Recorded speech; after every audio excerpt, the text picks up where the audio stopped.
¿Y si pudieras diferenciar las fuentes de origen del dolor de columna? La columna vertebral es mucho más que una estructura, es el eje de nuestro movimiento, nuestra estabilidad y nuestra calidad de vida. ¿Cuál es el primer evento que ocurre en esa persona y que a la larga, a los 50 años, hace que esté así de mal? Ojo con eso, porque eso puede ser una indicación de revisar las circunstancias desde un punto de vista de urgencia. La raíz ha dejado de funcionar. En este magnífico episodio contamos con la presencia de un referente internacional en cirugía de columna. Nos acompaña el doctor Antonio Martín Benlloch, traumatólogo en el Hospital Dr. Peset de Valencia y en Vitas 9 de octubre. Nos va a explicar las fuentes de origen del dolor, cómo tratarlas y cuándo es necesario operarlas. No podemos asegurar a un paciente con dolor de espalda que tú con la cirugía se la vas a resolver. A veces lo que para un paciente puede ser útil y eficaz, para otro paciente a lo mejor no es. Esto es Piratas del Dolor, el podcast de medicina donde pacientes profesionales abordan todos los cuadros que pueden producir dolor y que hoy trataremos sobre uno de los más frecuentes y más invalidantes.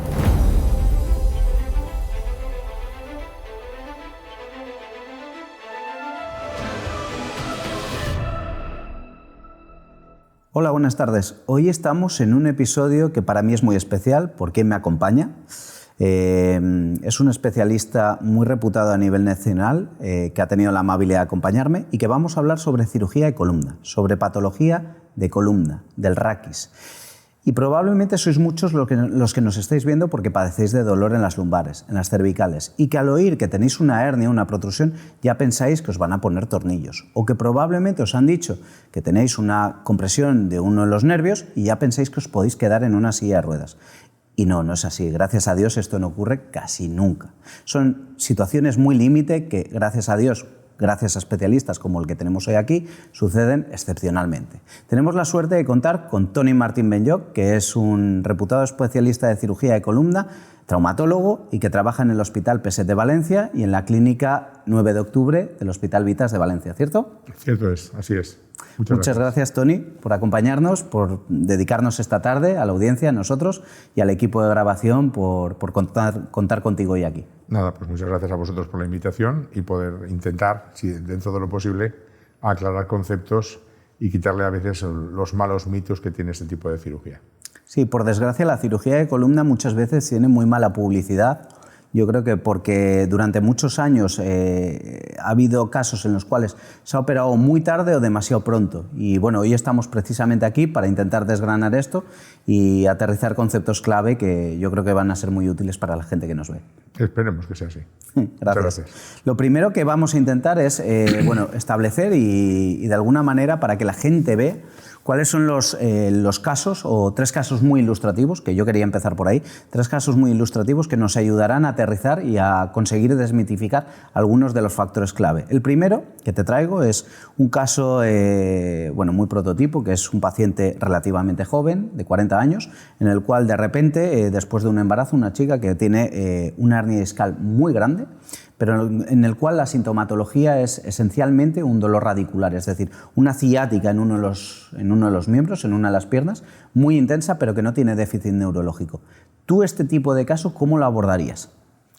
Este tipo de casos lo que como yo creo que hay que hacer en la mayoría de situaciones es valorarlo, sobre todo fundamentalmente desde el punto de vista clínico, porque una cosa es lo que tenemos que tener el concepto de lo que es la imagen y otra cosa es la clínica del paciente. Estos casos a veces son muy llamativos, porque producen una clínica que además de presentación relativamente rápida, invalidante, y que sobre todo cuando en pocos días tienen la opción del paciente de hacerse con una imagen, y ahí tenemos entonces el tema del papel de la imagen que pueda tener y la corroboración con el tema clínico. Cuando tenemos una hernia masiva de ese tipo, sobre todo ahí el problema que vamos a tener muchas veces es el continente del contenido, es el tamaño de canal que tienes, junto con el volumen de material discal que está ocupando ese canal, y el volumen de compresión y capacidad que puedan tener las raíces en un momento dado a poder adaptarse a esa situación de un material que está produciéndole un fenómeno irritativo y un fenómeno mecánico de compresión.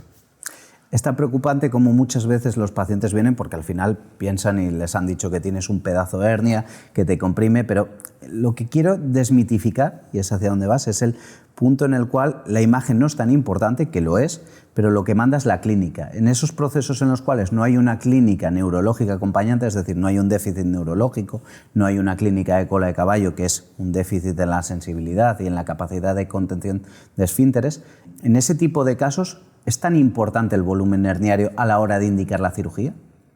Correcto, ahí hay un tema que hay que tener en cuenta. Sobre todo lo importante va a ser, sobre todo, en la situación desde el punto de vista de dos circunstancias. Una es el volumen de dolor que tiene el paciente y que lo podamos controlar nosotros o vosotros con algún tipo de actuación. Y el segundo es si hay o no una situación desde el punto de vista deficitario radicular, que es un tema totalmente distinto. En el ejemplo que me has buscado, estamos comentando, paciente relativamente joven, con una columna relativamente bien conservada y que por A, por B o por C hay un disco que tiene algún pequeño o gran proceso degenerativo y que desafortunadamente se rompe y sale un volumen de material importante. Entonces, ¿qué se acompaña habitualmente? De una situación clínica de dolor muy trascendente que a veces es difícil de controlar. Y la segunda circunstancia de un tema irritativo radicular con un dolor que verdaderamente el paciente es muy invalidante. Lo importante ahí es intentar controlar la clínica y sobre todo con una exploración en la cual no veamos ningún tipo de déficit. Hay que intentar, evidentemente, poner al paciente en situación porque lo que en un momento dado puede estar con un dolor y ningún tipo de alteración, puede ocurrir que en el transcurso de horas o días esa situación no sea la misma. La raíz no tolere ese volumen de compresión. Con lo cual, lo primero sería el control del dolor y estar muy al cabo de lo que está la exploración clínica del paciente, que no tenga ningún tipo de déficit o una gran afectación desde el punto de vista sensitivo, que no sería indicación. Esas hernias tan grandes, lo que suelen acabar produciendo es una situación de un fenómeno de rotura importante del disco, que es muy llamativa, y entonces lo que ocurre es, con un poco de tranquilidad, sobre todo si vamos consiguiendo reducir el dolor, esa hernia, la historia natural de nuestro sistema musculoesquelético, se produce una reacción inflamatoria contra ese fragmento de disco, que además, contra más roto está, más fenómeno produce, y al cabo de unos cuantas semanas, meses, ese fragmento puede haber desaparecido. El organismo lo digiere, lo reabsorbe y recanaliza el canal. El tema es la evolución del paciente desde un punto de vista del control o no del dolor y si mantiene una situación desde un punto de vista neurológico conservado. Con lo cual, en unas cuantas semanas puede ocurrir que el paciente presente un cuadro de mejoría progresiva. O sea que este cuadro tan llamativo muchas veces no es una indicación precisa de cirugía sí o sí, sino que depende de la evolución que tenga, del control de los síntomas. Exacto. Y de la aparición de síntomas neurológicos en el transcurso. Por eso tenemos que estar muy al tanto de conseguir el alivio del dolor, vosotros, nosotros, por medio de fármacos, infiltraciones, situaciones que podamos facilitar la calidad de vida del paciente y estar muy al tanto de las variaciones que pueda haber en la exploración.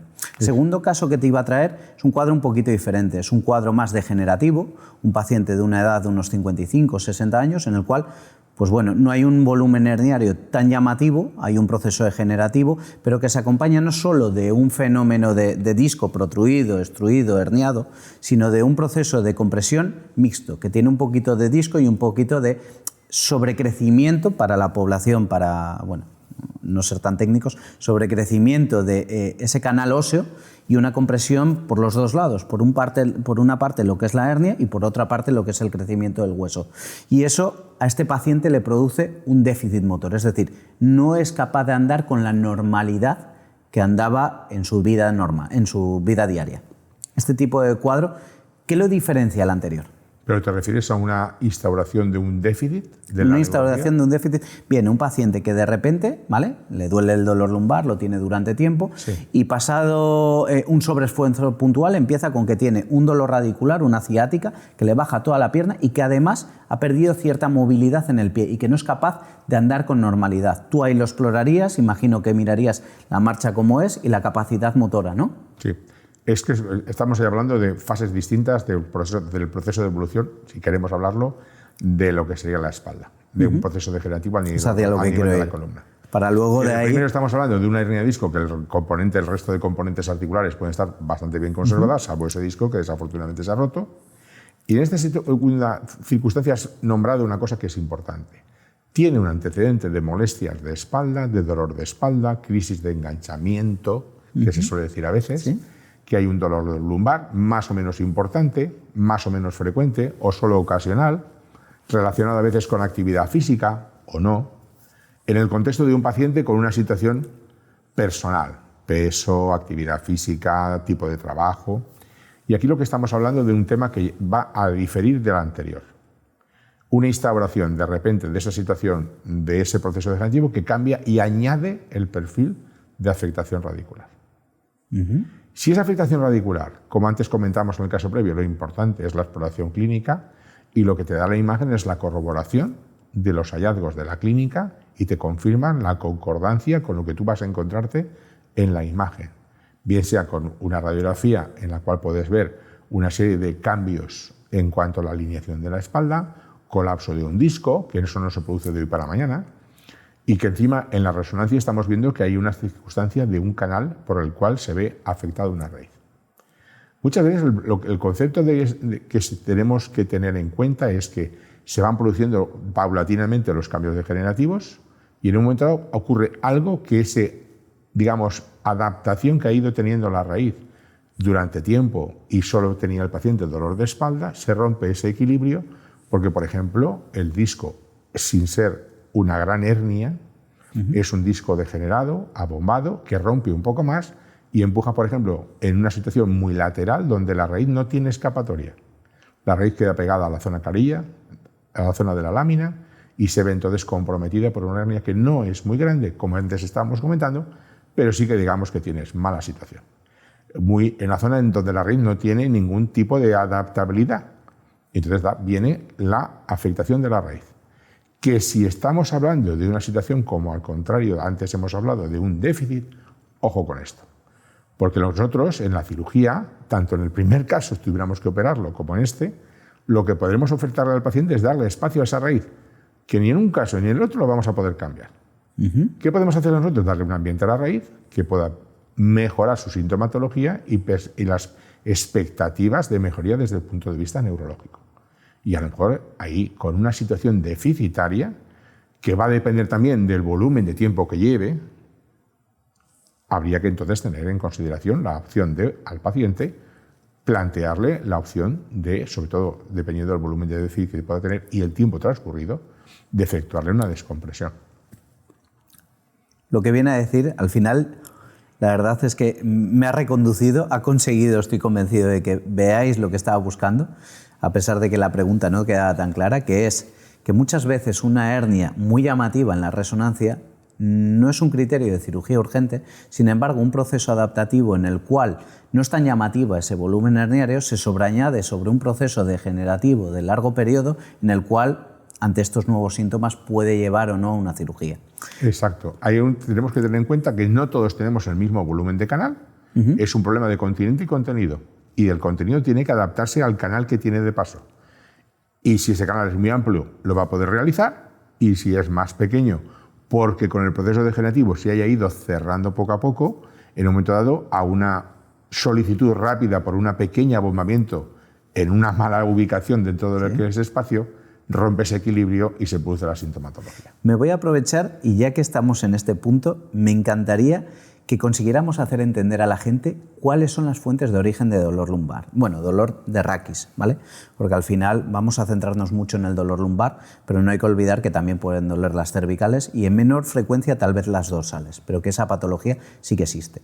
Pero, ¿cuáles son las estructuras que pueden provocar dolor?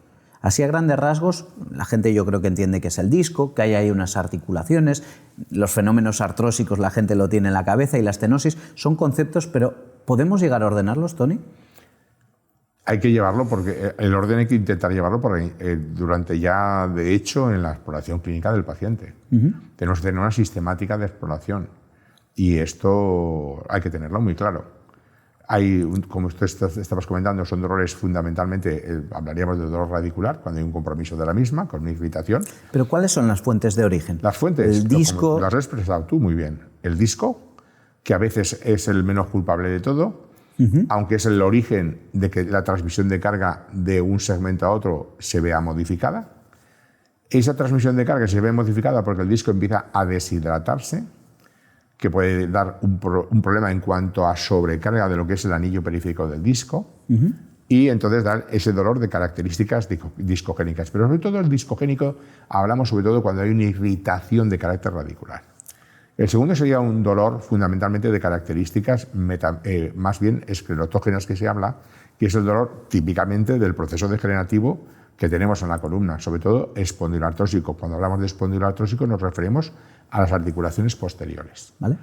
Cuando el disco no trabaja bien, entonces hay una sobrecarga mecánica de la parte posterior de la columna, que luego probablemente podremos hablar de lo que sea la unidad funcional de movimiento, etc. Pero eso lo dejamos para después. Entonces, fundamentalmente hay un dolor de características mecánicas que viene porque esa carilla articular está viéndose sobrecargada y entonces produce esa situación de dolor lumbar, probablemente invalidante o progresivo, de ser una crisis habitual o relativamente poco frecuente, a convertirse en una crisis más habitual, más frecuente. Los periodos de estar bien o libres de molestias de espalda van acortándose y casi el paciente dice, bueno, si es que esto tenía un par de crisis anuales. Ahora resulta que esto rara es la vez que no me noto la espalda y en determinadas circunstancias que antes toleraba muy bien, a mí la espalda ahora me sigue doliendo. Es un dolor fundamentalmente de características mecánicas.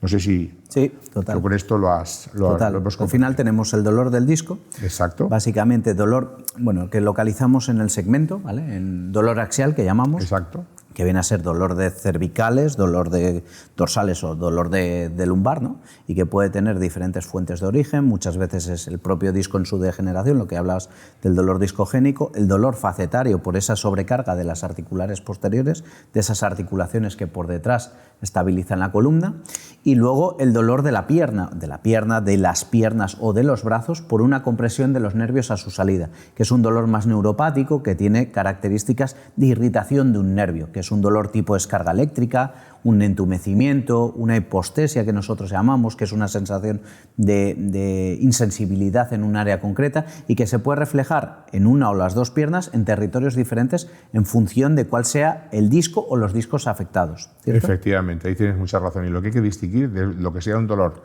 que es mucho más difuso, de este que estábamos hablando, facetario, etcétera, que ahora me duele más en un lado, ahora me duele en el otro, se me irradia hacia la zona de trocánteres, hacia la zona de las nalgas, los muslos, la cara anterior, la cara lateral, hacia la zona inguinal, y ahora haremos un comentario también, del dolor que tú muy bien estabas expresando, que es el dolor radicular, que es un dolor fundamentalmente metamédico.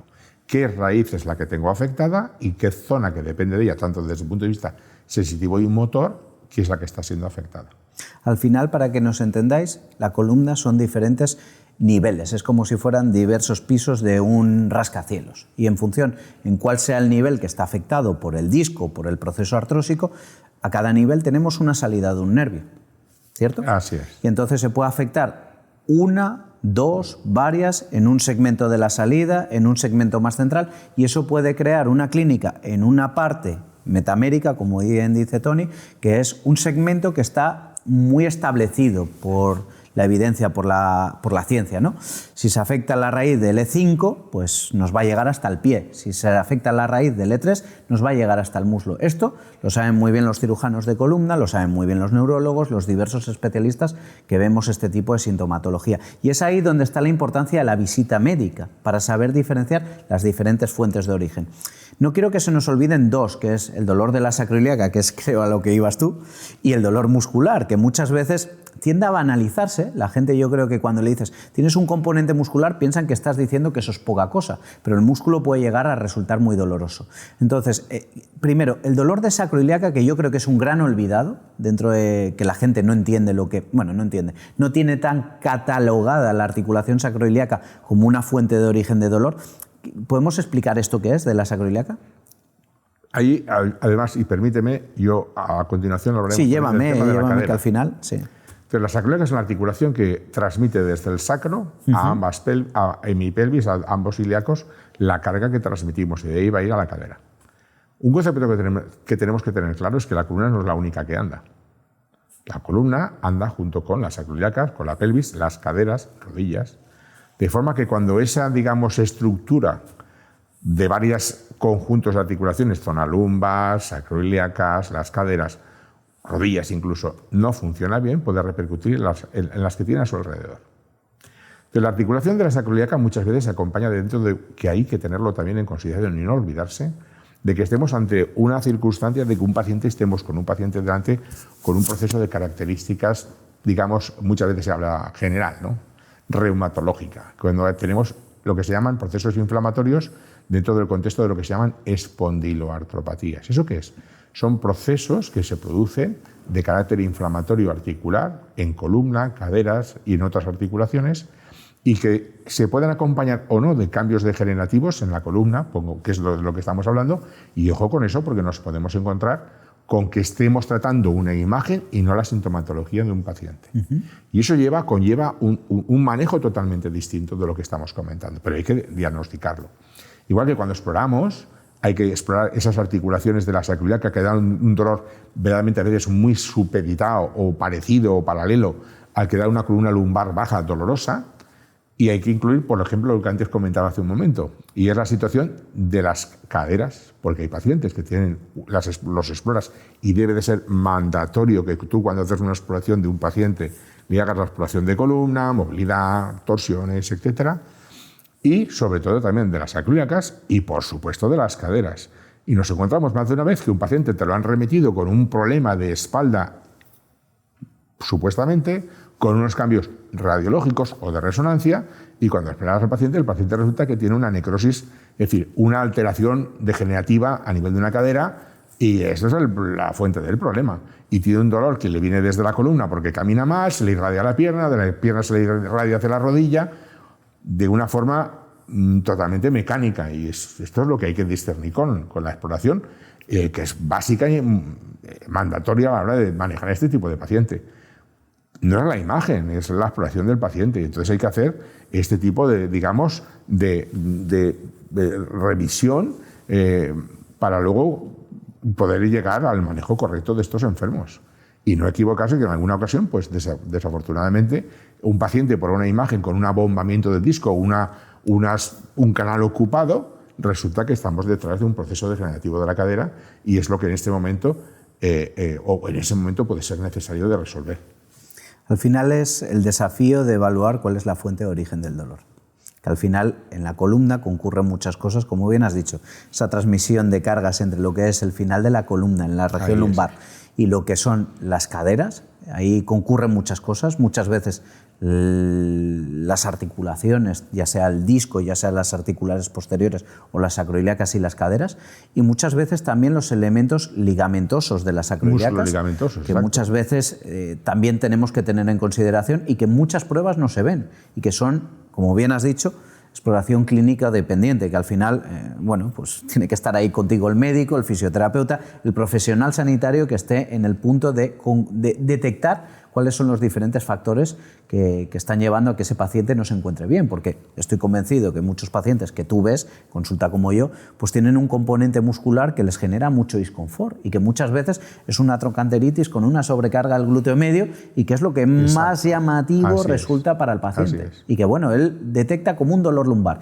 Y por desgracia, como le digo yo a muchos pacientes, si tú tienes 7 clases de dolor diferentes que te están haciendo la vida difícil, si yo como médico consigo mejorarte 3 o 4, a ti te siguen doliendo 2 de una manera muy intensa y tu percepción sigue siendo que sigues sufriendo de un dolor muy intenso. Entonces, ahí está el punto nuestro de saber transmitir al paciente cuáles son las fuentes de dolor que concurren, explicárselas, conseguir que las entienda con el objetivo de actuar no solo sobre la estructura que está deteriorada, sino sobre esos factores que en una sobrecarga secundaria están generando dolor, y que yo creo que ahí está el desafío.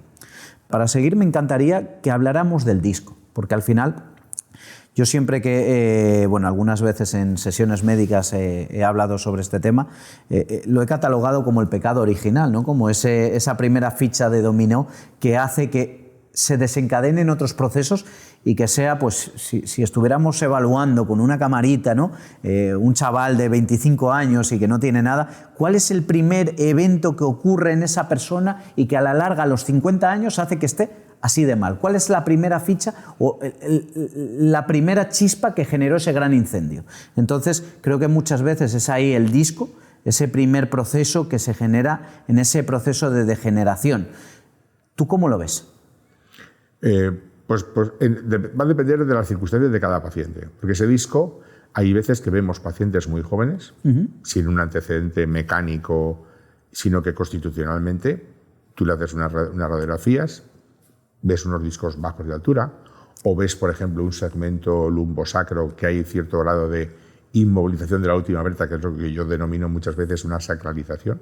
Es decir, el último segmento, por ejemplo, no funciona bien, está muy rígido, con lo cual la carga mecánica la lleva el superior, L4, L5. Y vemos, por ejemplo, patología de dolores lumbares que en principio no tienen mucha explicación y nos encontramos con que resulta que hay una anomalía anatómica que se puede dar en un cierto porcentaje de pacientes, de forma que la distribución de carga, hay uno que no trabaja, está de vacaciones desde el primer momento, y por un lado el superior, inmediatamente superior, está menos protegido y está sobrecargado. Y empezamos a ver gente joven que tiene, o bien porque constitucionalmente tiene unos discos que no ves una conformación normal, una hidratación normal. El disco, hay que recordar que tenemos una especie de bola de agua entre vértebra y vértebra, el 85% es agua, o sea, por eso luego cuando vemos la resonancia se valora la deshidratación del disco. ¿Eso es una hernia? No, es un proceso que ha empezado a tener que ese disco no está bien. Volviendo a la idea que estábamos comentando antes, nos encontramos con que si hay una situación de una paciente joven, el resto del disco está bien, pero el último no funciona, está bloqueado, porque anatómicamente está bloqueado por estructuras óseas, y ese disco 4 o 5, por ejemplo, que no es infrecuente en gente joven, nos encontramos que ya tiene cambios degenerativos y tiene una historia natural distinta al de un paciente que el resto de discos le funcionan bien. Entonces, si ese paciente encima tiene una situación que muscularmente, porque estamos hablando, no está bien, o tiene un sobrepeso, con el sobrepeso resulta que tenemos la curva de la espalda que hablamos de lordosis más pronunciada, se produce un cambio de sobrecarga en la parte posterior de la columna y un favorecimiento de que se favorece, el que esa columna trabaje mal, con un abdomen más prominente. Eso también ocurre en adultos, con lo cual mecánicamente ese disco ese segmento está trabajando mal. Y eso da en muchas ocasiones a que el disco produzca un problema de dolor, incremento. Si ese proceso degenerativo luego termina en que ese disco no trabaje bien, puede tener con algún tipo de fisura de la parte externa y desafortunadamente en alguna ocasión pueda producirse que parte del material discal de ese disco vaya hacia la parte posterior, que es cuando estamos hablando de una hernia de disco. Parte de lo que es el núcleo pulposo del disco, a través de esa fisura de ese disco que está sobrecargado, surja o se desplace desafortunadamente por donde pasa la hernia de disco, la raíz, y entonces se produzca esa hernia de disco un tema radicular con una compresión radicular y la clínica de ciática que entendemos. Ahí básicamente lo que se produce es que sale el disco, ¿no? Sí. Un contenido que químicamente puede ser irritativo y que concurre con una zona en la que pasa uno de los nervios que nos permite sentir y mover las piernas, ¿no? Las piernas o los brazos si son en las cervicales. Si hubiera en cervical, claro. Y que en función de la compresión, si es mayor o menor, puede provocar un tipo de síntomas que pueden ser o sensitivos, tipo dolor, tipo adormecimiento, o motores, déficit y pérdida de funcionalidad, o concurrir en una o las dos piernas, ¿no? Exacto. Vale. Entonces, al final, este disco puede provocar dos tipos de dolor. Uno, el dolor de columna por el propio proceso degenerativo, y dos, el dolor de un segmento de un nervio por la irritación de un nervio. Vale. Más o menos yo creo que hasta aquí ya vamos estratificándolo. ¿Cuándo crees que es fundamental o de alguna manera en cuáles son esos síntomas que a ti te hacen llevar, y que ya los has comentado antes, pero creo que es importante recalcarlos, aquellos síntomas que a ti te asustan cuando ves a un paciente, te asustan, te llevan a decir, ojo que este paciente tenemos que tener una especial atención o tenemos que ya directamente cambiar el circuito y probablemente plantearle una opción quirúrgica? Fundamentalmente si hay un problema de dolor que no puedes controlar y si este se acompaña de una afectación desde el punto de vista neurológico de funcionalidad. Vale. Bien sensitiva, que puede ser importante a veces por el volumen de dolor, pero sobre todo desde el punto de vista motor. Antes ya hemos comentado que podemos darle ambiente a la raíz para que recupere, pero no podemos cambiarla. Ya. Ahí nosotros, desde Unidad del Dolor, muchas veces lo que intentamos es dar espacio. Si hay un déficit neurológico, la verdad es que ahí no guarreamos mucho. La realidad es que lo tenemos todo bastante claro. Sí, si hay un pie caído, os lo derivamos y que se active el circuito lo antes posible. Pero si estamos en una circunstancia en la cual el paciente tiene un dolor muy intenso, lo que intentamos es proveer de procesos antiinflamatorios, como las epidurales, que no solo se utilizan para analgesiar en el proceso de embarazo, sino lo que nos permiten es colocar fármacos antiinflamatorios como los corticoides o hacer diferentes tipos de técnicas para desinflamar. Esto nos permite de alguna manera dar ese ambiente a la raíz y que muchas veces el análisis es lo importante. Lo que ha dicho antes Tony es fundamental, porque no es lo mismo ese paciente en el cual hay una hernia en un contexto de una columna más bien sana, en el cual un proceso de reabsorción puede dar alivio a la raíz, a un proceso en el cual el continente, como decías antes, y el contenido ya están muy estresados, es decir, tienes un proceso herniario en un ambiente en el cual el canal ya estaba muy estrecho, bien el receso, bien la salida de la raíz o bien el foramen, y entonces ya las circunstancias probablemente no tengan la misma viabilidad. Bien, ahí, perdóname, ¿sí? Jorge, pero yo te quería puntualizar tira. que hay un tema importante, por los dos ejemplos que hemos ido viendo, hernia de disco. Lo que está claro, y el segundo concepto, ya tenemos una historia previa de lumbalgia con una irritación. Y ahí tenéis vosotros un papel importantísimo. Has nombrado las epidurales. Las epidurales pueden darnos ese lapso de tiempo necesario para que el proceso inflamatorio baje. ¿Quiere decir que la epidural va a reabsorber el fragmento de disco? Estamos equivocadísimos. No. Eso te cuesta tiempo. Igual que cuando tenemos un canal con un cierre y mientras no tengamos un proceso deficitario, la actuación por parte de este punto de vista de unidades del dolor nos permite muchas veces mejorar la situación clínica, sobre todo de algia del paciente, para darle tiempo a que se produzca el proceso inflamatorio. ¿Qué queremos decir con eso? Lo que antes has comentado. Yo en una epidural, que no es únicamente para el embarazo o para una cirugía de rodilla, podemos coger y darle al paciente esa situación en la cual tú obtengas una mejoría clínica del dolor mientras el proceso inflamatorio baje. ¿Por qué estamos hablando del proceso inflamatorio? Porque hay dos causas por las cuales una raíz duele. Una, por la compresión mecánica de ese fragmento que ha tenido a bien salirse del sitio y pegarle un achuchón y un empujón a la raíz, o bien dentro de lo que es el canal, o bien contra la carilla articular. Y la segunda circunstancia es la misma rotura que se produce un proceso inflamatorio ahí, a veces muy trascendente. Cuando actuáis vosotros con las epidurales, actuáis sobre el proceso inflamatorio. El fragmento de disco y todo esto requiere su tiempo para que pueda reducir, sí puede reducirse. Pero en conjunto, vosotros lo que nos aportáis a nosotros es ese tiempo de espera para que el conjunto del manejo, bien sea medicamentoso o bien con ese tipo de terapia, pueda verdaderamente la raíz dar tiempo a que reduzca la inflamación y darle tiempo de esas semanas o meses que comentamos antes para que reduzca el volumen. Con lo cual el paciente, dentro de ese concepto que tendríamos que hablar de enfermedad discal, no le hace falta necesariamente pasar por un quirófano. Es un control del dolor y un control de la situación neurológica. Si eso, mientras en nuestros criterios, mientras obtengamos una situación de mejoría clínica, podemos esperar y ver evolución. Otra cosa es que se estanque. Y que en un momento dado el paciente, no estoy tan mal como al principio, y llega un momento que yo estoy limitado, mi funcionalidad y mi calidad de vida se ve alterada por este proceso que tengo. Y entonces, a lo mejor lo que hay que hacer es, como yo muchas veces le digo a los enfermos, tirar raya, qué opciones hemos tomado desde el punto de vista conservador, qué resultados me han dado, si sigo mejorando puedo esperar, o si en mis circunstancias yo eso no puedo mejorarlo, pues tendré que cambiar de opción. Vosotros muchas veces nos podéis dar y aportar mejoría del paciente, que luego pongamos en marcha la mejoría de la musculatura, que esa columna que tiene cambios degenerativos pueda mejorar y darle en conjunto y que por diferentes vías podamos controlar la situación clínica del dolor. La cirugía no es directamente la solución. Yo con la cirugía no le voy a poner un disco nuevo para, como decía aquel un poco, y perdonadme la broma, 200.000 kilómetros más, que vaya funcionando. Esto no es así. Entonces aquí depende mucho de la circunstancia del paciente, de la clínica que tiene, respuesta a las diferentes terapias que entre todos podamos aportar, y que en un momento dado el paciente siga mejorando o desafortunadamente pues no demos más de sí con un tratamiento conservador. Y ahí es cuando tenemos que hablar de otras cosas. Reubicando entonces, cuando el disco genera una salida y una compresión y una irritación de la raíz, lo que si de inicio no es quirúrgico, porque no hay un déficit neurológico, exacto, el objetivo es, desde un abordaje 360, que así queremos llamar al episodio, intentar conseguir primero calidad de vida para el paciente, porque muchas veces esto es terrible.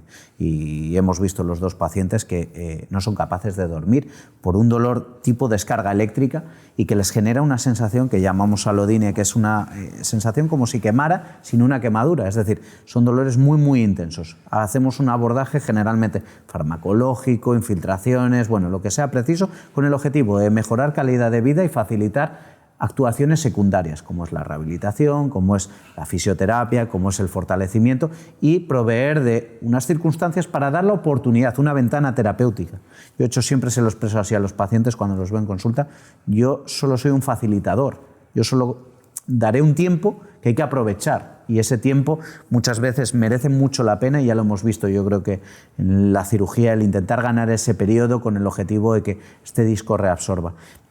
¿Es así? ¿Suelen reabsorberse tanto los discos? ¿Qué volúmenes? Estadísticamente sé que es muy difícil. Sé que es al final. Pero ¿crees que el objetivo, cuánto, tú como cirujano, cuál es el objetivo que mentalmente, si tu hijo mañana te viene con una hernia, ¿qué le dices? Vamos a intentar darnos 2 o 3 meses a ver si lo conseguimos, por lo menos para que ese disco... Yo creo que no es una cuestión tampoco a veces de tiempo. O sea, ¿sí? Para poder reabsorberse el fragmento va a requerir, sobre todo además, lo que sí que ocurre es que contra más roto está, más extruso o incluso secuestrado, es decir, más roto está, más proceso inflamatorio. Con lo cual los primeros momentos pueden ser difíciles. Pero una vez pasado esa situación, de la forma que sea terapéutica y se consiga controlar y darle tiempo, en la cirugía no le vamos a poner, ya lo hemos comentado, un disco nuevo. Vamos a intentar mejorar la clínica del paciente.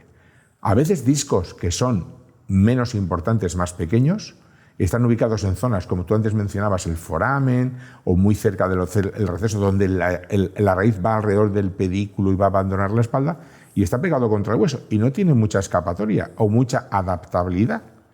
Y ahí resulta que una hernia muy pequeña puede ser lo suficientemente trascendente como que tenga que ocasionar que el paciente en un momento dado tenga que requerir una descompresión. Sobre todo, además, si ha tenido procesos inflamatorios previos o procesos previos. Son procesos que estábamos comentando, que sí que produce una, digamos, recalibraje, etcétera, sí que puede ocurrir que la raíz quede más o menos adherida.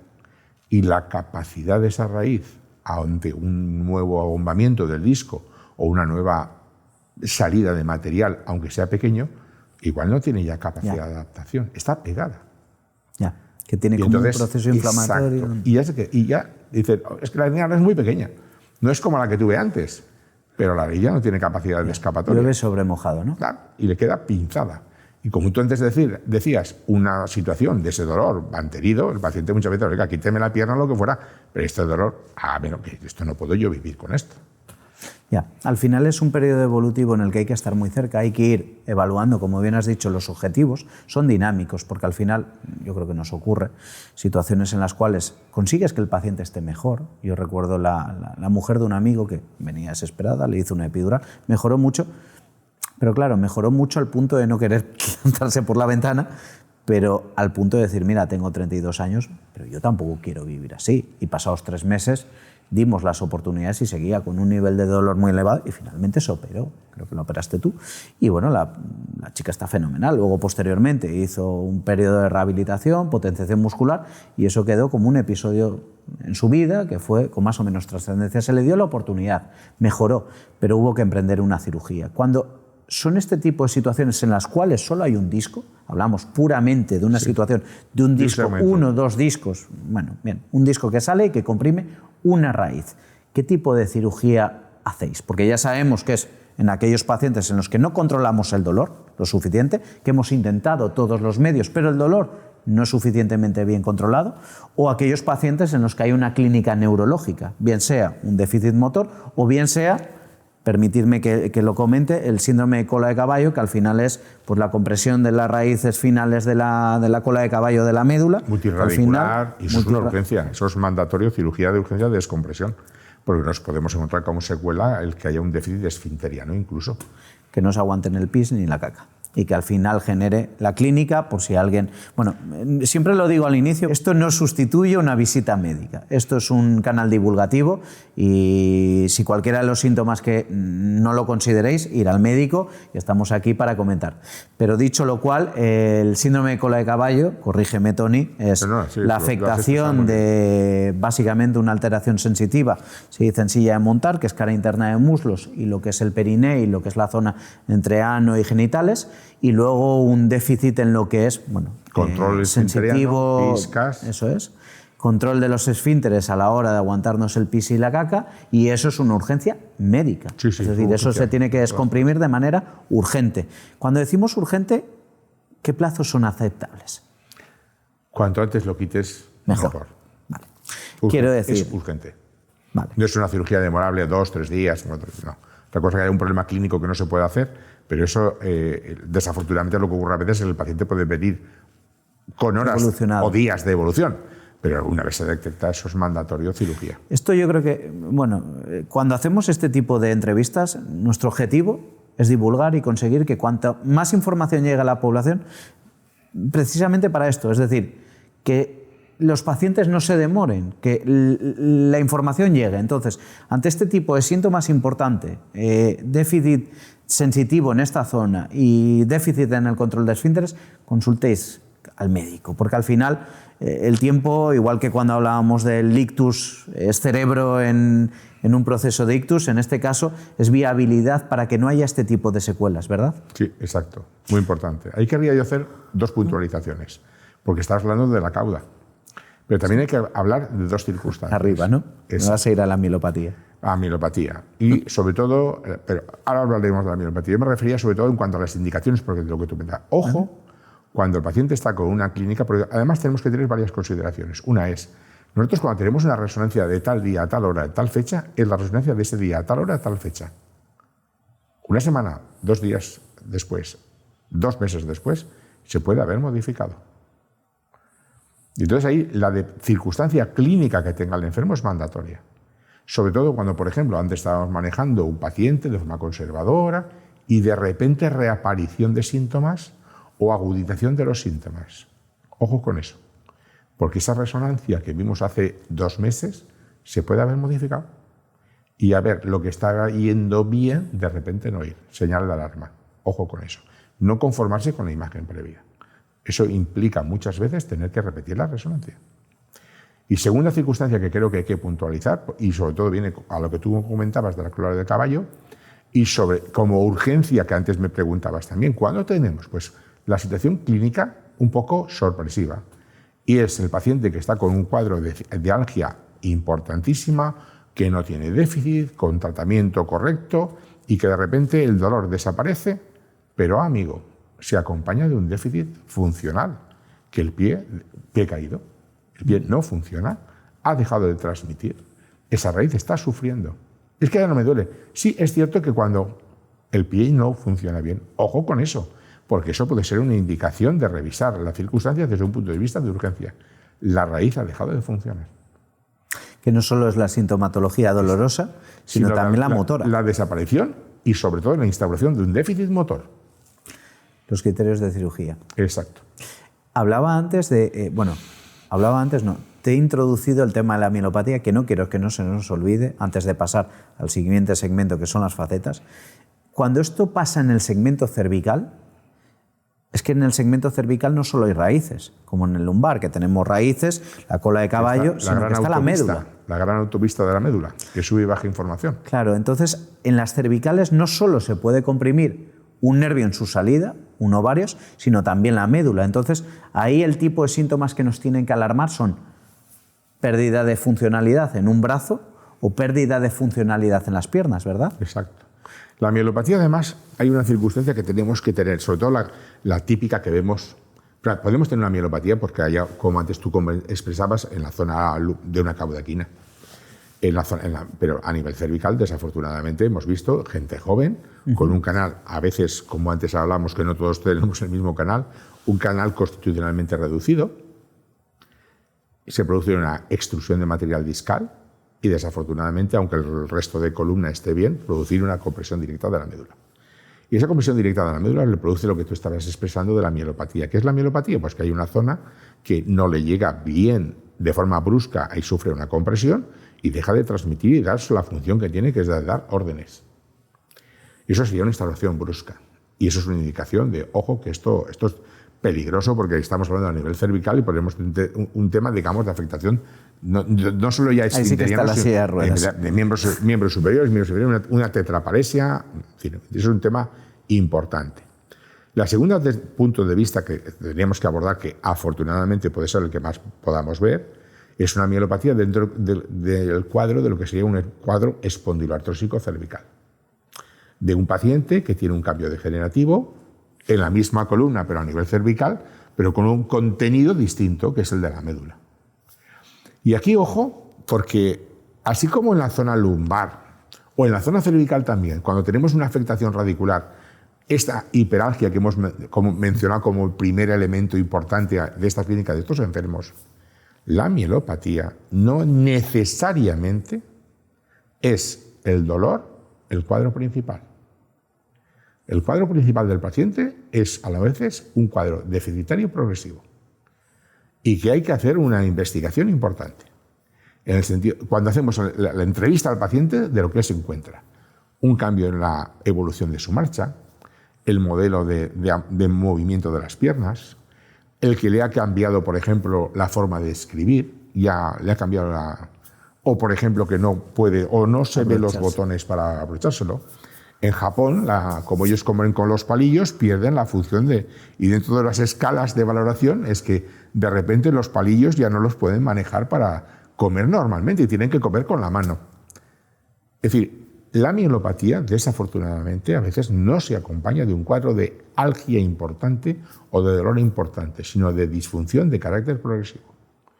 Y eso hay que tenerlo en cuenta. Y ahí llega un poco el conflicto muchas veces cuando vemos estudios de imagen en el cual vemos una médula con un foco de hiperintensidad en los diferentes patrones que estamos viendo en la resonancia, en el cual vemos una médula apretada y con un cambio ya en el interior de la misma, es decir, un cuadro mielopático. Vale, eso es lo que te iba a decir, esa es la mielopatía, ¿eh? Exacto. Pero ojo, vuelvo a insistir, muy importante, es que a veces no es el dolor, ese dolor a veces acompaña un dolor del brazo o una braquialgia o una afectación, pero en muchas ocasiones esa situación de carácter progresivo de alteración funcional de la marcha, a veces alteraciones esfinterianas, de movimientos finos de la mano, en el cual desafortunadamente se produce un cuadro que a veces se tarda tiempo en detectar. Llegar al diagnóstico. Exacto. Y si encima a veces se acompaña que no tenemos un cuadro, que hablamos de un cuadro cervicolumbar con cambios degenerativos en columna cervical y lumbar, se supeditan lo que hablamos de un cuadro lumbalgia, estenosis de canal lumbar, y en la parte de arriba está produciéndose un fenómeno de compresión que está dando más importancia, a veces sin tanta expresión clínica desde el punto de vista de dolor. Ya. Ojo con eso. Ya, al final el hacer de Sherlock Holmes, ¿no? En la consulta, el conseguir saber cuál es el culpable, ¿no? Yo siempre intento trasladar un poquito la imagen del cuadro eléctrico, ¿no?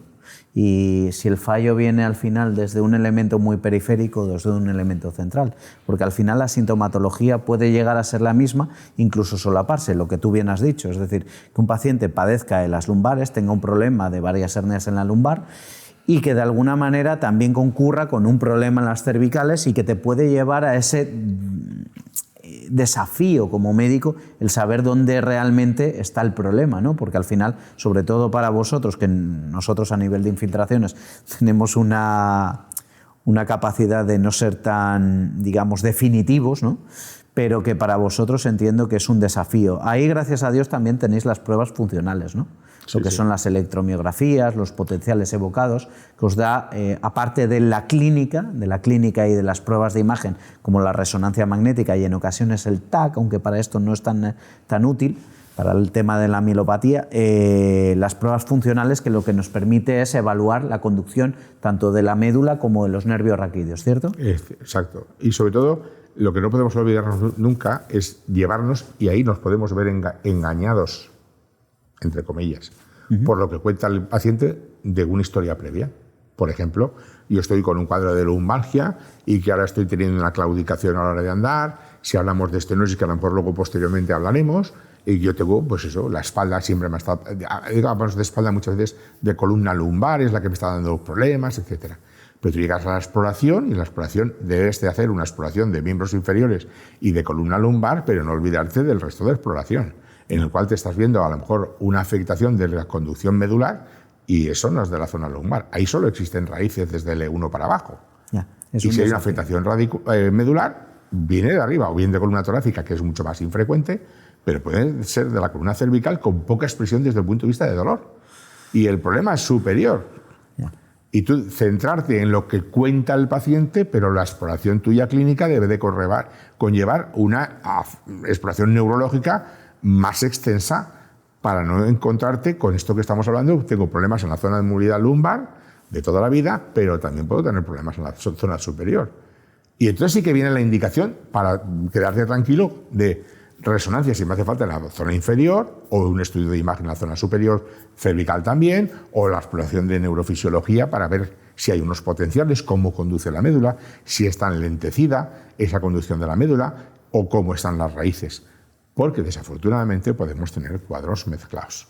Yeah. Y entonces decir una, digamos, valoración desde un punto de vista de criterios a la hora de manejo, desde un punto de vista de terapéutica. Cuando tenéis estos problemas discales, que al final ya sean cervicales, bueno, vamos a ir al prototipo lumbar, ¿no? Volvemos ahí, que es un disco que está saliendo y que está comprimiendo una raíz. Quirúrgicamente, ¿vosotros qué es lo que hacéis?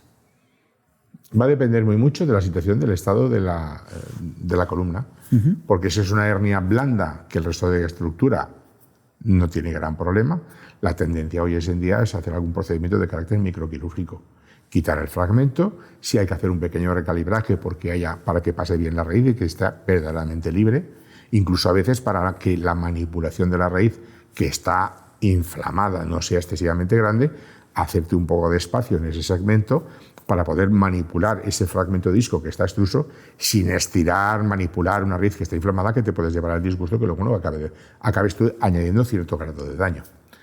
Cada día más hay procedimientos que se están ahora, digamos, introduciendo, como es toda la cirugía endoscopia, toda la cirugía tubular, que verdaderamente está aportando pues, manejo de este tipo de lesiones tan puntuales como tú estás dando, con verdaderamente en un resultado de poco daño tisular en cuanto al abordaje, no como antiguamente, que se hacían abordajes muy extensos, de forma que el paciente prácticamente en 24 horas puede estar, o 48 horas, el paciente puede abandonar la espalda con poco daño muscular y puede seguir un proceso de recuperación posterior.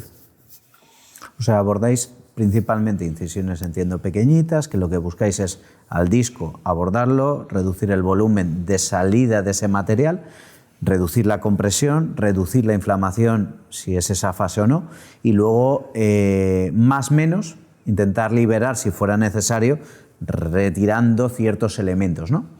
Bien, cuando esto ya va más, ya no solo es un disco, vamos a pasar a hablar de ese segmento, de esa unidad funcional de la columna, el cómo evoluciona, cómo un disco ya se ha deteriorado y se transmite a lo que son las vértebras, ese dolor vertebrogénico, los cambios tipo Modic y los cambios en elementos posteriores. Entonces, esas facetas, ese dolor axial, ese dolor en columna que es súper frecuente, que a mí me sorprende que la gente entienda y sepa muchísimo de hernias, pero que las facetas no las tenga casi catalogadas la población en general, cuando es uno de los dolores más frecuentes que vemos en la población que padece de columna, ¿no? Entonces, explícanos ¿cómo es ese proceso de deterioro? Vamos a explicar cuál es ese proceso de deterioro que iniciaba en ese disco, que iba reduciendo su volumen de agua y cómo eso afecta sobre los diferentes elementos, sobre las diferentes vértebras, el cuerpo vertebral, y genera ese dolor que puede ser del propio cuerpo vertebral y de esos elementos posteriores. Vamos a introducir esa unidad funcional de la columna. Pues me parece que es muy interesante, porque además esto no va por trozos. Es que al final, yo creo que tú tienes como yo la impresión de que muchas veces, sobre todo, está ese caso del chaval joven que viene y que es muy típico radicular, pero cuando ya te viene un perfil de paciente es que no hay un elemento, duelen muchas cosas. Ahí la gracia está en encontrar de dónde viene, que a veces no lo tenemos claro, ojo. La unidad funcional del movimiento lo podríamos comparar. Lo que es la articulación entre vértebra y vértebra es una situación además muy compleja respecto al resto del organismo. Delante tienes una pata gruesa, yo siempre les pongo al paciente la explicación del dedo gordo sería el disco y dos articulaciones pequeñas, los dos dedos de atrás. A nivel lumbar, vamos a centrarnos en la zona lumbar, aunque luego podríamos transmitir a zonas altas. Zona lumbar, el disco es un disco elemento con su altura, es un disco, como antes estábamos comentando, muy bien hidratado, tiene una capacidad de contenido de agua entre un 85% de agua de media, y mientras está, es una especie de bola de agua que es la que transmite la carga entre vértebra y vértebra y le permite la movilidad. Esa zona central es el núcleo pulposo que se llama y la parte periférica es un anillo, que es una especie de mismo cartílago, ¿de acuerdo?, que desde los 5 o 6 años es avascular y resulta que se nutre por imbibición desde los platillos vertebrales. Cuando ese disco empieza a deshidratarse por una serie de cambios bioquímicos que se producen en el mismo, ese disco, al transmitir mal la carga, hace que ese 20% que lleva la parte posterior se vea sobrecargado. Y esas carillas articulares, que son ya articulaciones con su sinovial, su cartílago articular, desafortunadamente se van viendo sobreestresadas. Y esa situación lo que le produce es una sobrecarga mecánica en las mismas. En una primera fase. En una segunda fase puede haber un incremento de movilidad, porque esa cápsula articular o de esas articulaciones pueden verse comprometidas. Pérdida de altura del disco, va bajando de altura. Ese disco incluso a su vez puede ir incrementando su volumen porque empieza a aplastarse. Y lo que ocurre a esas articulaciones es que pasen a una fase en la cual tienen un cierto grado de movilidad aumentada. Si esas carillas, que tenían una función un poco de controlar, ayudar a lo que es la transmisión de carga del disco, se ven, no es que tengas una movilidad de que se vaya una vértebra con respecto a la otra, no se luxan, ¿no? Exacto, no se acaban luxando, sino que se va produciendo es una situación en la cual el disco trabaja mal, empieza a producirse una serie de tracciones en los anillos, se crean una serie de osteofitos, el disco pierde altura y entonces las carillas articulares pasa algo parecido y se incrementan de tamaño. Es un proceso, digamos, en el organismo artrósico. Como la rodilla. Como una rodilla, como una cadera, como un tobillo. Y entonces lo que ocurre es que si aumenta de tamaño, la gran diferencia que tenemos de esta estructura musculoesquelética del disco de ese taburete es que en el medio del taburete hay un canal por donde pasan los nervios. Y esa estructura de la topografía de la relación con las raíces se han perdido. Y es cuando puede aparecer la sintomatología neurológica, o bien porque el disco se ha roto, o porque la carilla articular ha aumentado de tamaño y por donde tiene que pasar la trayectoria natural se ha modificado y la raíz en un momento dado ya no tiene la capacidad de adaptación a esa trayectoria, que hay algo que ha crecido y que ya no le deja espacio en un momento dado. Y lo que se produce en un momento dado es esa situación en que las estructuras, la anterior del disco como la posterior, se va viendo comprometida.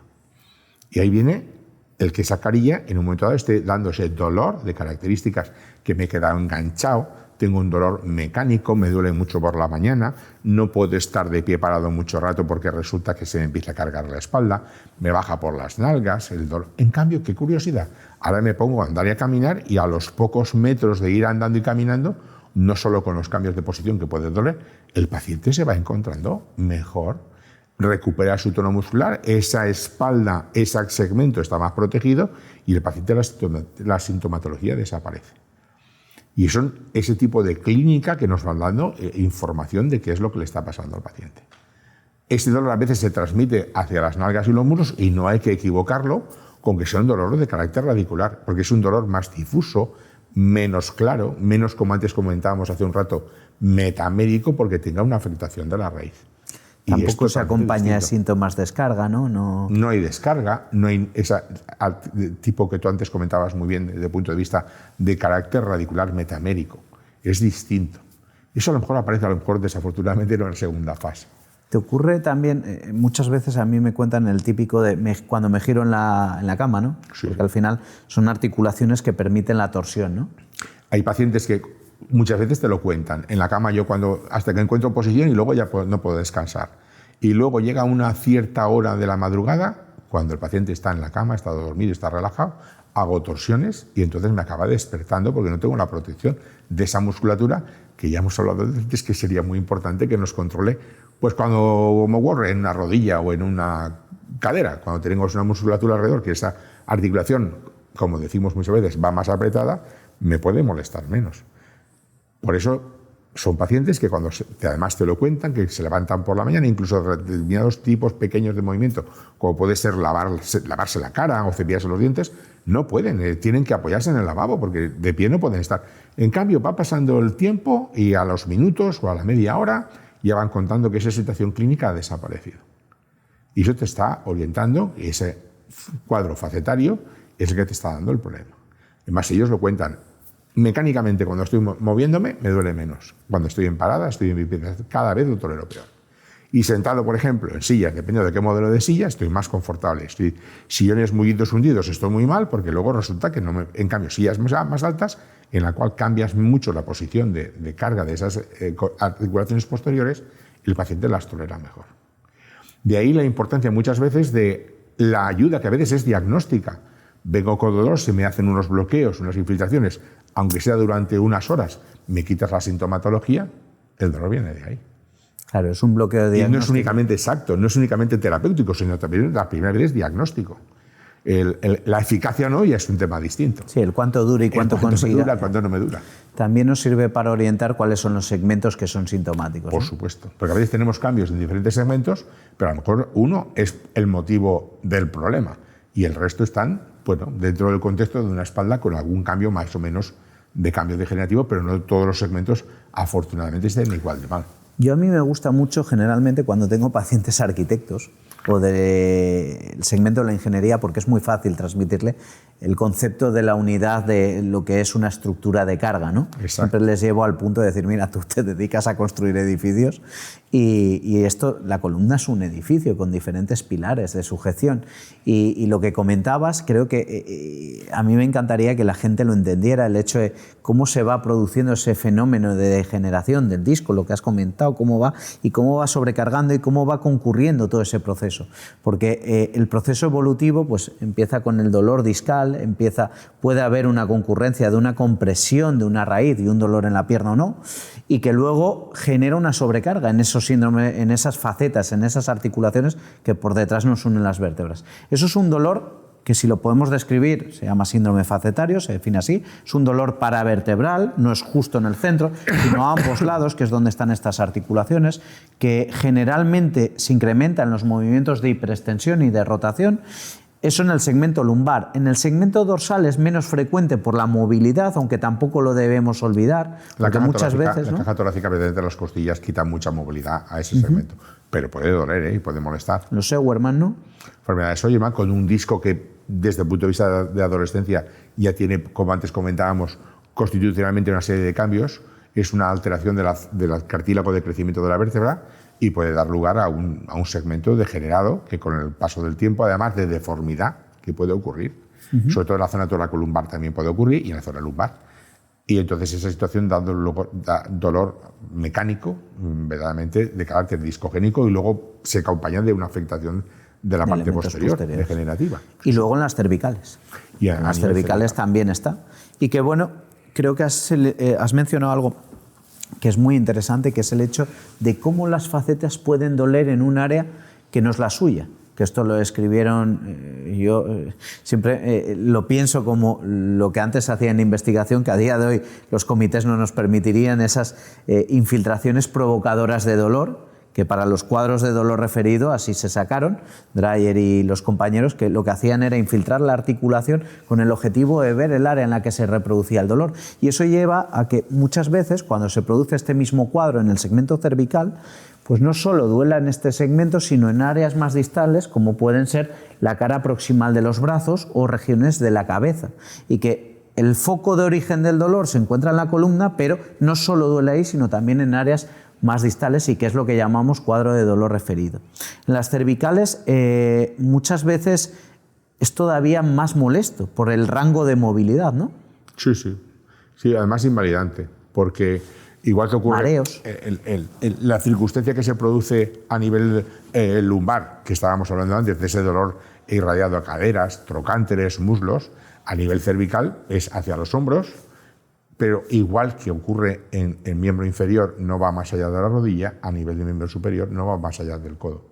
Y puede ser alternante.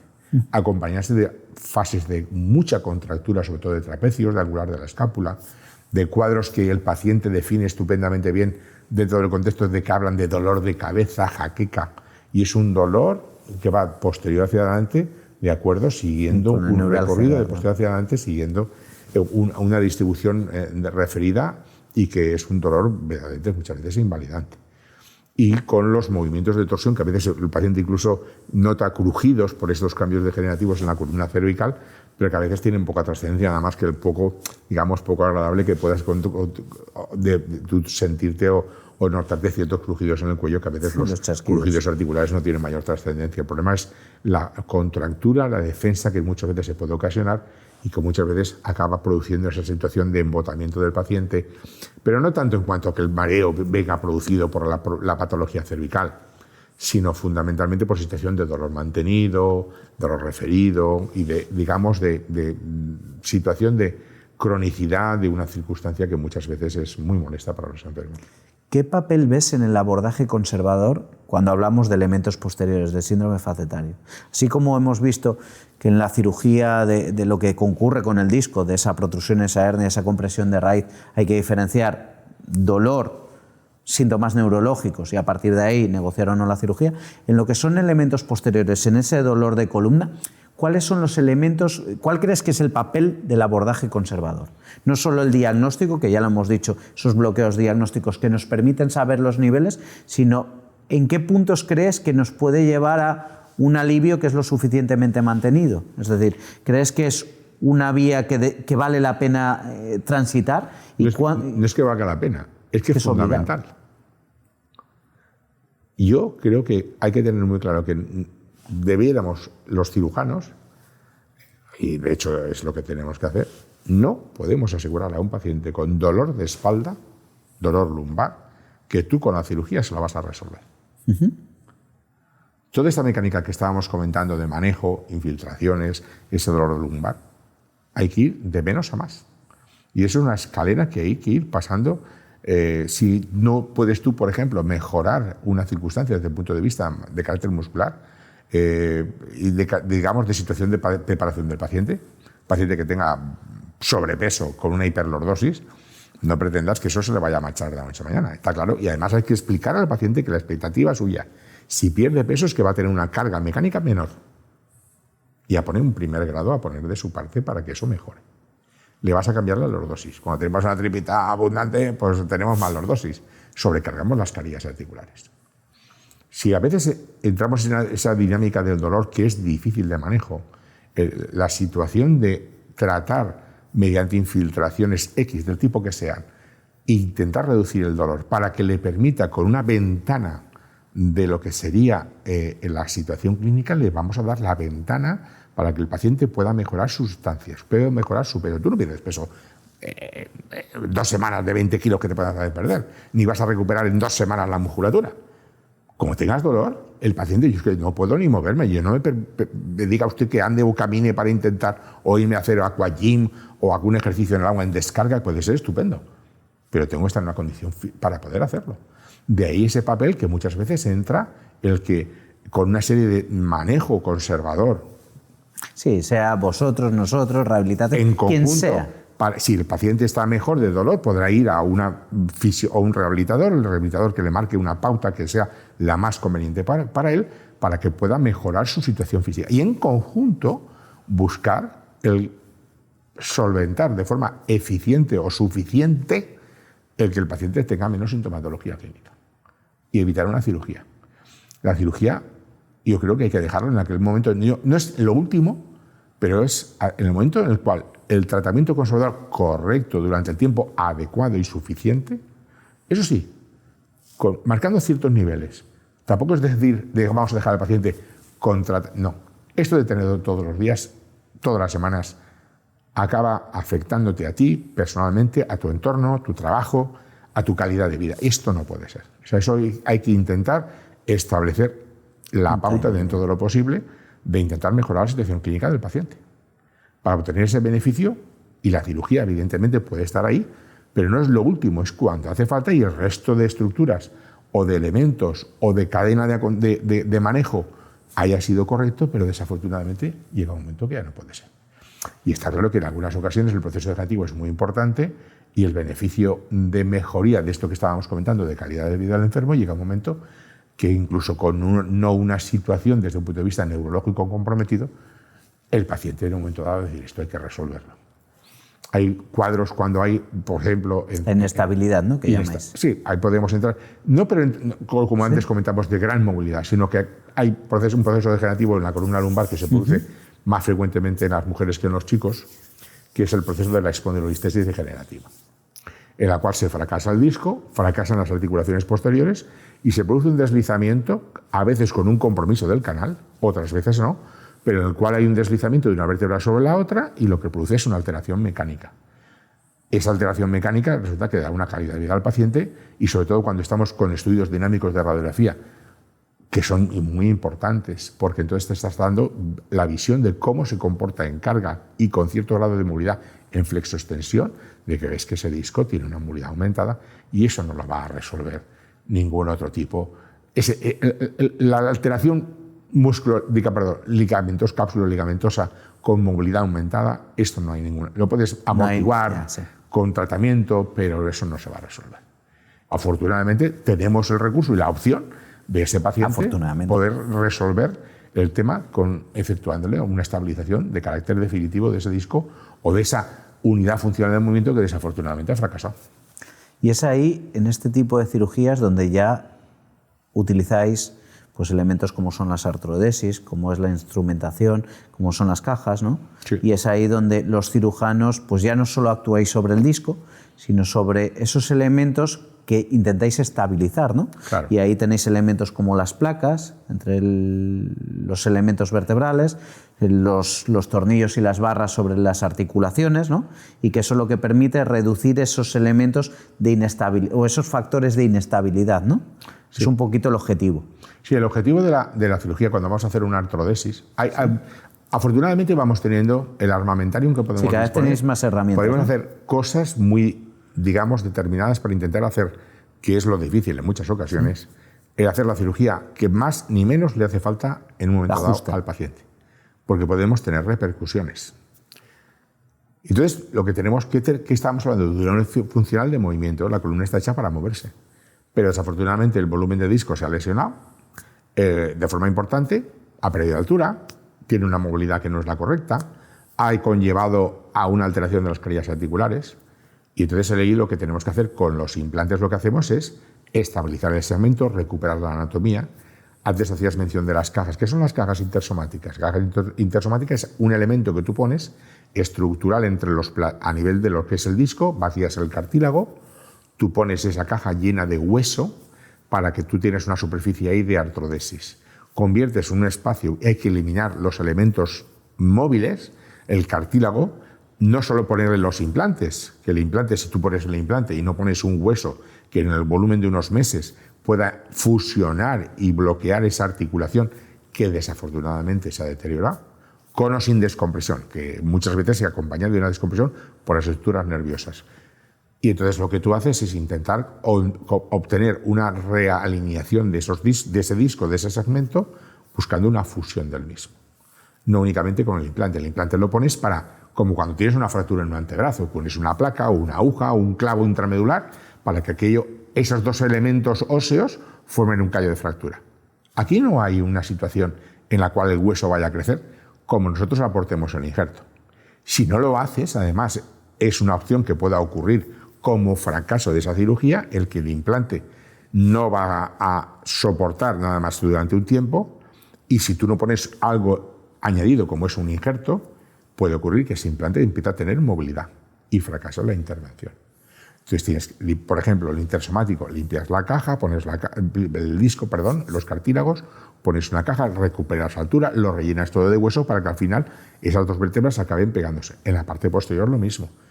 Y entonces tú lo que hace el instrumental, el implante, el tornillo pedicular o las barras, lo que hacen es estabilizarlo mientras ese hueso se incorpora y al cabo de unas semanas, de unos meses, acaba fusionando en el segmento. Pero esto hay que hacer esa situación que antes mencionabas, es decir, tenerlo en consideración. ¿Cuándo? Porque puede tener una repercusión. Hay un paciente de cada 5 que en un momento dado, a un tiempo de 5 o 6 años, puede tener alteraciones. Antes hablábamos en gente joven, si tengo un segmento que no funciona, ¿qué pasa con el de arriba? ¿Qué pasa con los de alrededor? Que pueden verse sobrecargados. Y entonces tú no vacunas porque hagas una cirugía de un segmento de una artrodesis a que lo de alrededor no se pueda deteriorar. Pero tampoco es para esperar, decir, voy a esperarme 4 o 5 y me hago 2 o 3, me hago un forfight y me hago 2 o 3. O sea, tú la cirugía la tienes que indicar cuando hay un segmento que desafortunadamente no ha ido bien con un manejo conservador, y tienes que acabar haciéndole una estabilización de forma definitiva, con una descompresión, por ejemplo, si tiene un problema de carácter neurológico. Pero hay que ver cómo está lo de alrededor a la hora de valorar estos modelos que a veces tenemos de implantes o de armamentario que muchas veces hablamos, para intentar hacer la cirugía lo más al paciente, lo más dirigida a ese paciente, a esa situación en concreto. Calidad de hueso que tiene, si tiene algún tipo de problema con osteopenia, osteoporosis, etcétera, para que la cirugía sea lo más exitosa posible. Yo siempre les pongo un ejemplo que es el tornillo, ¿no?, en un conglomerado malo de madera o en una madera de calidad, ¿no? El hecho de que luego el tornillo se vicia y lleva una... Si no acaba pegando el hueso, al final acaba siendo solicitado y bien, o rompe el implante o el implante altera lo que es, como tú bien decías en ese ejemplo, lo que es la zona de anclaje, y el implante se queda suelto. Y entonces es un elemento de distorsión y de dolor. Ya. Y al final hace que la percepción sobre la cirugía sea inadecuada. Exacto. Ya, al final, es un elemento, yo creo que muy individualizado, que es importantísimo vuestra pericia, vuestra experiencia, conocer muy bien los recursos de los que disponéis, y en base a eso, no siempre más es mejor, sino lo que tú has dicho, lo justo. Porque muchas veces los pacientes vienen y dicen, no, es que me va a poner una caja, una prótesis, Y yo los miro desde el punto de vista de no ser quirúrgico, porque yo no opero, pero sí que es cierto que digo, es que no siempre lo más virguero ni lo que tiene más rimbombancia es lo adecuado. Ni lo último. Claro, es decir, que hay que seleccionar. Yo siempre doy una frase que desde hace años se la oí a uno, que es: tengo un martillo y solo veo clavos. A veces eso en los cirujanos y en los médicos ocurre, ¿no? Que te especializas en una técnica muy concreta y la quieres abarcar a todo, ¿no? Y que lo importante en el cirujano es saber indicar lo que toca, cuando toca y en el preciso momento. Entonces, ¿y a qué paciente? ¿Y a qué paciente? Y porque a veces lo que para un paciente puede ser útil y eficaz, para otro paciente a lo mejor no es. Hay pacientes que en esa situación que antes contexto mental también, ¿no? Exacto. Que a lo mejor lo que no hay que hacer es, porque la columna ha hecho lo que nosotros denominamos como sería la tercera fase de autoestabilización de la columna, que es la que sería, una vez ya el proceso degenerativo, eso que antes mencionábamos, que se produce en osteofitos, es decir, crecimiento del hueso, y acaba estabilizando la columna. Y entonces a lo mejor lo que tienes que hacer es una descompresión y no tener que hacer implantes, porque verdaderamente no le vas a aportar nada. Ahí lo que requiere es, por ejemplo, una descompresión por una estenosis de canal. En un paciente de cierta edad, con un hueso de mala calidad, y el paciente se mete en un quirófano porque tiene un conflicto de espacio para sus raíces. Pero no le duele la espalda a lo mejor, porque ya ese proceso pasó, ha hecho una anquilosis, la columna no se mueve, y el paciente va a una cirugía concreta que puede ser más o menos invasiva, pero lo que quiere es que sea eficaz desde el punto de vista de que los nervios lo descompriman. Ese cuadro, que era el siguiente punto en este periodo evolutivo que hemos visto, desde el disco a los elementos posteriores, ahora el canal, el conducto por el que viajan los nervios, la autopista, la estenosis de canal. ¿Cómo la sienten los pacientes? ¿Cómo es el cuadro prototípico? Que yo, siempre lo defino el síndrome del escaparate, que creo que lo hemos estudiado en medicina casi todos. Es el típico síntoma que el paciente se le cargan las piernas, ¿no? Y que suelen ir inclinados hacia adelante porque descomprime el canal. Exacto. ¿Nos lo puedes explicar un poquito? La estenosis de canal es una situación en la cual normalmente, ¿sí? Aparte que podemos partir cada uno, como antes ya hemos mencionado. Canales diferentes, ¿no? Hay diferentes canales. Digamos que el canal se va reduciendo por el proceso degenerativo y las raíces pueden ir adaptándose. Perdón, canal está condicionado, el conducto está condicionado, por un lado, por el disco, Delante tienen los cuerpos vertebrales y ¿Vale? entre el cuerpo vertebral y cuerpo vertebral los discos. Los discos, o sea que una hernia puede disminuir el canal. Exacto. También la artrosis de los elementos posteriores por desgaste, sobrecrecimiento del hueso, también puede reducir el disco. Los ligamentos, la hipertrofia de ligamentos, las calcificaciones. O el abombamiento del disco a pérdida de altura.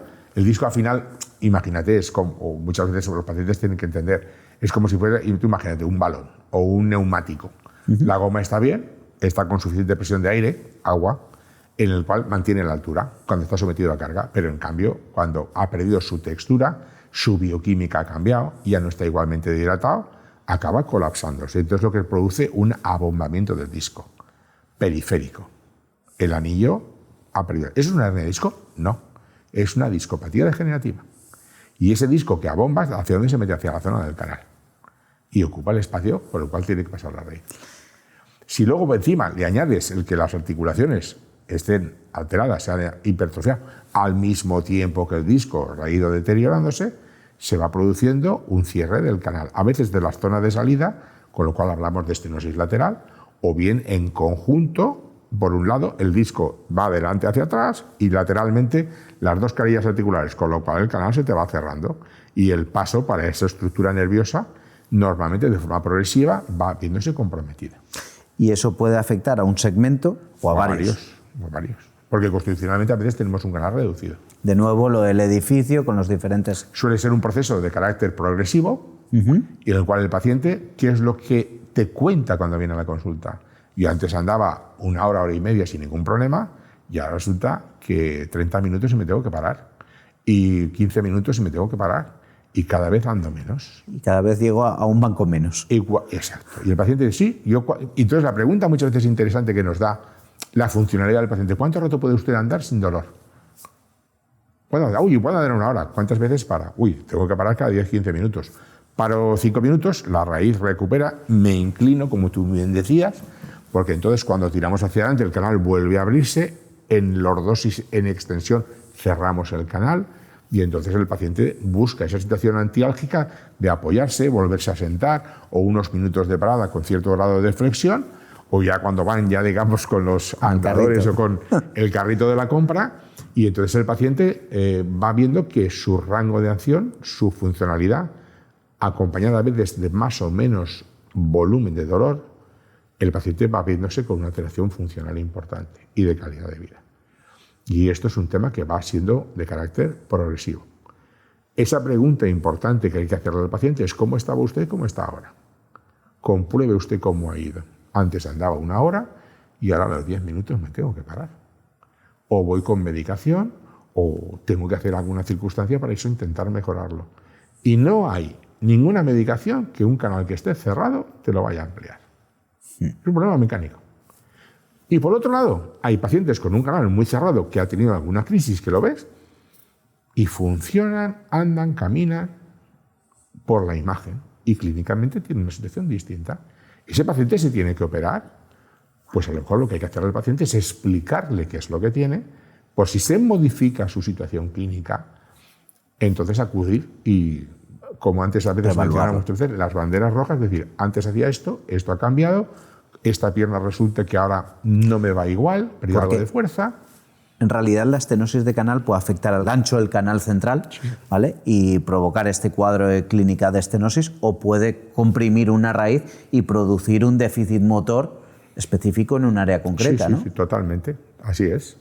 Y producir la circunstancia de que el paciente haya una situación de deficitaria sin un gran componente de dolor. Que era lo que hablábamos en el segundo... La exploración es distinta. Tú a un paciente le haces maniobras de estiramiento cuando vamos en la cama, levantar la pierna, o el paciente está con la pierna doblada porque está pillada, con un fragmento de disco, y a veces del cuadro de estenosis de canal, tú lo exploras, déficit no tiene ninguno, puntillas, talones, está perfecto, lo tumbas en la camilla, las caderas también, tú levantas la pierna, lo levantas a 90 grados y el paciente no tiene ningún dolor. Pero cuando lo pones de pie y lo pones a andar, no lo tolera. Y sobre todo es esa situación que él debe de valorar de cómo estaba y cómo estoy. Y que me he ido modificando. Y entonces el paciente tiene que entender que es sobre todo esa situación de progresividad del cuadro clínico, con más o menos sintomatología. Ahí, por desgracia, yo creo que concurre, porque esto no suele ocurrir con 40 años, esto ocurre a unas edades diferentes. Y concurre, yo creo que con dos factores. Con alteraciones muy extensas en la columna, que no son cirugías sencillas, que yo me pongo en vuestro lugar y digo, joder, ¿aquí dónde paro? En el contexto a veces de una deformidad. ¿Aquí dónde paro? ¿Qué hago? De adulta. Porque de hecho lo ves resonancias, ves cuadros clínicos que dices, es que aquí tengo que operar 6 segmentos. Entonces eso creo que es un desafío. Y luego el contexto de la calidad, de la patología de base del paciente.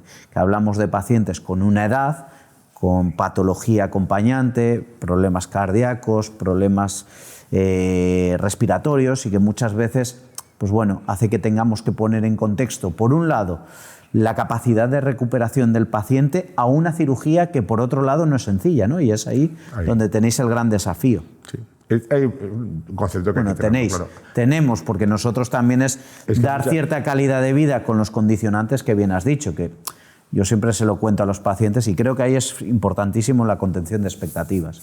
Yo siempre les digo, mira, te puedo poner un fármaco, te puedo inyectar corticoide cada X tiempo poniéndolo en una balanza y te va a mejorar, yo ahí soy muy somero, 30-40% si cabe, y nos durará 2-3 meses. Y esto es lo que puedo ofrecer. Pero precisamente de esos pacientes que mejoran son los que normalmente suelen ir bien con cirugía. Dentro del contexto de extensión del proceso. Hay que entenderlo como en otras cosas. Cuanto más proceso extendido tienes de un proceso degenerativo, más difícil va a ser de controlar.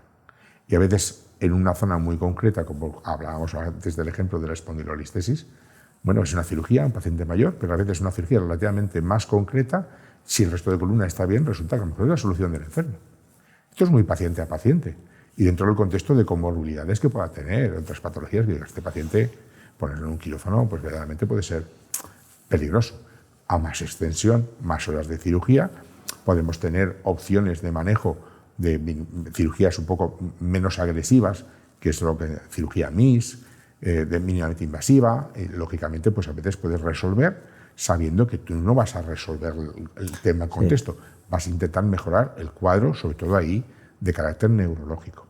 Y muchas veces vosotros nos ayudáis es que el paciente pueda mejorar de un dolor de espalda, que pueda mejorar, pierda un poco de peso. Y entonces esa situación, incluso con los bloqueos epidurales, y este paciente puede estar mejor clínicamente sin necesidad necesariamente de ir a una cirugía.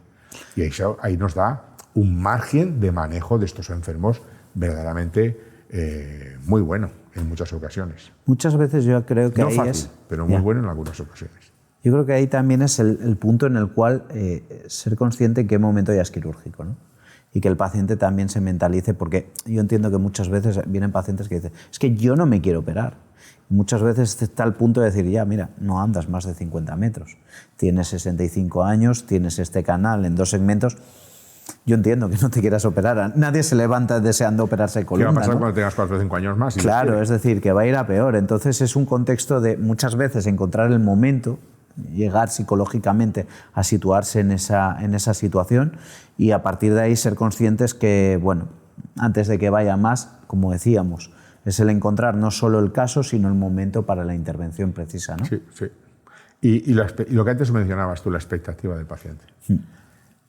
Hemos tenido pacientes con cuadros de estenosis muy marcada, que les ha dado una situación de disfunción verdaderamente grave, pero a lo mejor le preguntas al paciente, yo cuando estoy sentado no tengo dolor, yo estoy acostado no tengo dolor, me muevo por casa y prácticamente no tengo sintomatología. Pregunta, si me opero, yo voy a o si usted se opera, voy a seguir sentado viendo la tele, leyendo en mi casa o en mi periodo de recorrido corto. Entonces, si tu expectativa es seguir haciendo lo mismo, a que me voy a someter a un proceso más o menos importante, cuando a lo mejor tiene de base algún otro tipo de patología, cuando la expectativa del paciente es estar haciendo lo que hace. No tengo dolor, pues hay que entender que el paciente en un momento dado no se quiera complicar la vida. Y con terapéuticas como por ejemplo de contención de sintomatología, el paciente está suficientemente bien y con unas perspectivas que es lo que el paciente quiere. Esto no estamos hablando de ningún tumor ni nada por el estilo. Es un paciente de funcionalidad. Sí, es selectivo. Funcionalidad, está claro. Totalmente. Perfecto. La verdad es que creo que hemos ido haciendo la evolución de ese proceso degenerativo que puede llegar hasta estos elementos y que muchas veces concurre con la edad. pero no quiero que nos olvidemos de esos elementos o esas circunstancias clínicas que muchas veces son peligrosas por sus características, que son las metástasis, los tumores, la infección y la fractura.